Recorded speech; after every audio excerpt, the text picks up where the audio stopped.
আজকে চাইলাম যে বস্তায় কিছু আদা মানে কিছু একটা বস্তা ভাঙ্গে তুললে দেখি কতটুকু পরিমাণ আদা হলো।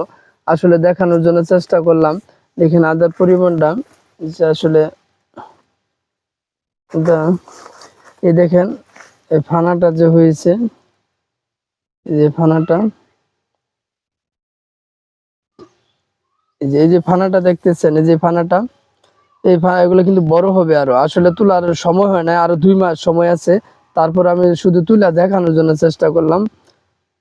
এই যে দেখেন এগুলো কিন্তু আরো বড় হবে। যারা কৃষক তারা বুঝবেন যে কি সিস্টেম, এই যে আদা যে আরো বাড়বে তারা বুঝতে পারবেন সঠিকভাবে। আসলে এগুলো আরো বাড়বে, বস্তা পরিপূর্ণ হবে।